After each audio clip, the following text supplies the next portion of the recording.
I'm here with Lando Norris, and I guess I'm wondering if this is the last kind of occasion I'll come here just to celebrate a race win or you know, a 1-2 as it is in this case. The next time, do you really only want to put one of these on if it's a championship the team has won? I mean, depends what we're celebrating, but like a 1-2 like we had in Hungary, that kind of thing, you're welcome anytime. But sure, I guess the next big occasion for us would trying to be going for the championship. Yeah, I mean, I guess what I'm saying is you want the wins to become kind of routine and so on, and that'll be the way forward. Listen, it wasn't necessarily a particularly routine win, the Hungary one. Illustrated the complexities you have in F1, but I think ultimately the right calls were made, as you've acknowledged, Lando. And what is the team ethic like, especially between yourself and Oscar? Are you on a good footing? Very good, and I would say probably even better after Hungary.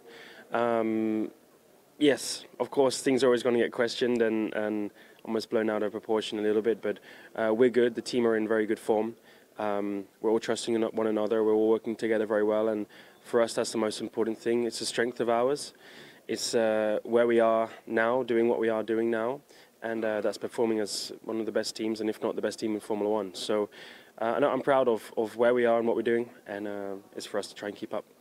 I mean, there's talk of how you can improve, how can you make better calls strategically and so on. You'll keep improving the car, but funnily enough, when you see races like in Belgium, things are so close now that even a random call to go on a one-stop looks like paying dividends. It's very hard, these wins. I think the depth of competitiveness is really deep now. I mean, there has been, honestly, for a lot of the year. You know, we've seen, what, seven different winners, I think. 3 different 1-2s. Like, we've seen a lot of people win races, and you know, we've had I would say our share now of races where we've been capable and all the should have won the race kind of thing if we got things better. But it's the same for all the people. Yeah. You know, Red Bull could have won more, Mercedes could have won more, Ferrari could have won more. So it's easy to say and difficult to do, and it's proving so.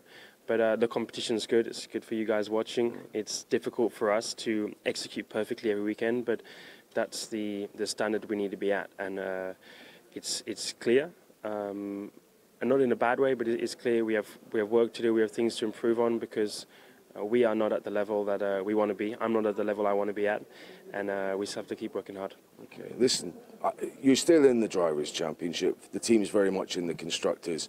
Would another target maybe be for you to finish the year as kind of the governor in F1, you know, to look like maybe a good favourite for next year's Drivers' Championship, if this points gap at the moment is maybe a little bit difficult to close down?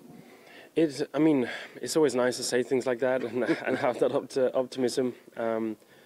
I've got to work on myself and work on a few things first. You know, I feel like I've had the car and I've had what it. You know, I've got what I need around me, but I've made probably a few too many mistakes. I have made a few too many mistakes over the last month or so. I've lost opportunities. So I think I would like to do that. But people talking about starts, is that one of them? Yeah, it's my starts.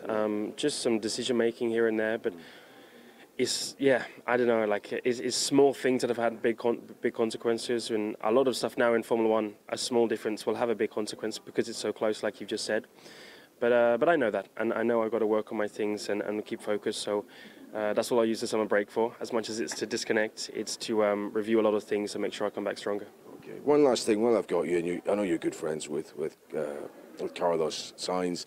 He's going to Williams. Are you a bit surprised neither Red Bull, who might have had a space, or Mercedes, who we know do have one, didn't look to him as a solution? I mean, I don't know what their plans are. Honestly, the easy one is just to say Red Bull. He should have gone there.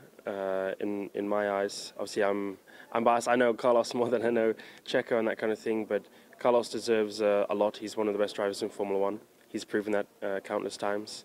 And I'm a good friend of his, you know, so I'm happy for him that he's still in Formula One. I'm still happy that he got a drive and that he can try and bring Williams back up. And him partnering Alex, I think, would be good for Formula One at the same time. So that's a good thing. But I'm sure a lot of people would have loved to say that he should have gone to Red Bull potentially. But that's not my decision to make. It's not.